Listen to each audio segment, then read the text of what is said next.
गोष्टीचं नाव आहे शिक्षा. एक गाव होतं बरं का. त्या गावामध्ये एक शाळा होती आणि त्या शाळेमध्ये एक मुलगा होता.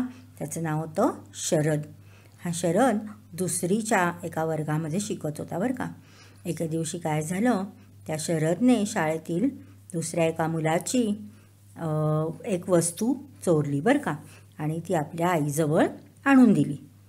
आईने चोरीबद्दल मुलास चांगली शिक्षा करावी की नाही, उलट ते न करता आईनं त्याला शाबासकी दिली आणि वर एक पेढा खायला दिला बरं का. अशा रीतीनं काय झालं, त्या शरदला असं वाटलं की आपल्याला चोरी केली आहे त्याबद्दलच आईने हा पेढा दिला आहे आणि त्याला आणखीन उत्तेजन मिळालं बरं का. तो मुलगा जसा जसा मोठा होत गेला तसतसा तो आणखी चोऱ्या करू लागला आणि शेवटी तो एका मोठ्या चोरीत सापडला आणि त्याला फाशीची शिक्षा झाली. आता फाशी देण्याची ही मौज पाहण्यासाठी लोकांची खूप गर्दी झाली. त्यामध्ये त्या मुलाची आईसुद्धा आली होती आणि ती अगदी स्पुंदून रडत होती बरं का. आपल्या आईला त्या गर्दीमध्ये पाहून शरद तिथल्या पोलीस शिपायांना म्हणाला की दादांनो, माझी आणि माझ्या आईची एक वेळ भेट करवाल का? तशी भेट जर तुम्ही माझी करून दिली तर मी तुमचा फार आभारी होईन. आणि हे ऐकून त्या पोलीस शिपायांना शरदची अगदी दया आली आणि त्यांनी त्याच्या आईला त्याच्याजवळ बोलवलं आणि मग तिला भेटण्याचे इच्छा करून तो मुलगा तिच्याजवळ गेला आणि मोठ्या रागाने त्याने तिच्या कानाचा चावा घेतला बरं का. ते पाहून लोक म्हणायला लागले, किती दुष्ट आहे हा पोर, पहा तरी. आता प्रत्यक्ष फाशी जाण्याच्या वेळीही असले महापातक करण्याला ह्याला काहीही कसे वाटत नाही. सगळी मुलं त्याला नावं ठेवायला लागली. सगळे लोक त्याच्याबद्दल काही बाई बोलू लागले. परंतु हे सगळं ऐकून तो मुलगा जोरात म्हणाला, सज्जन हो, माझीही थोडीशी बाजू ऐका, माझीही विनंती ऐका.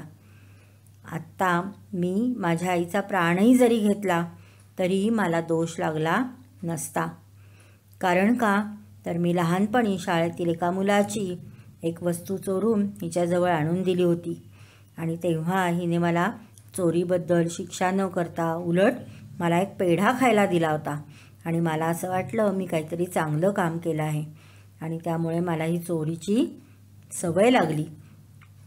आईमुळेच किंवा आईने शिक्षा न केल्यामुळे माझी ही दुर्दशा मला मिळालेली आहे, मला प्राप्त झाली आहे. आईने जर मला शिक्षा केली असती तर आजची ही दुर्दशा मला प्राप्त झाली नसती. बघा मुलांनो, तुम्हालासुद्धा शिक्षा आवडत नाही.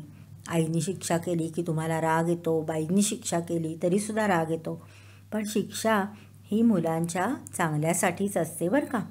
तात्पर्य काय आहे, आईवडिलांनी गुरुजनांनी कोणत्याही दुर्व्यसनाच्या बाबतीत आपल्या मुलांना शिक्षा केली तर त्यांनी ती समजून घ्यावी. वाईट व्यसनांपासून आपल्याला लांब ठेवण्यासाठीच आपले आईवडील आपल्याला शिक्षा करत आहेत हे त्यांनी समजून घ्यावं. आणि मुलांच्या अशा वाईट गुणांना उत्तेजन दिलं तर मुलं वाईट मार्गाला जाऊ शकतात मुलांनो.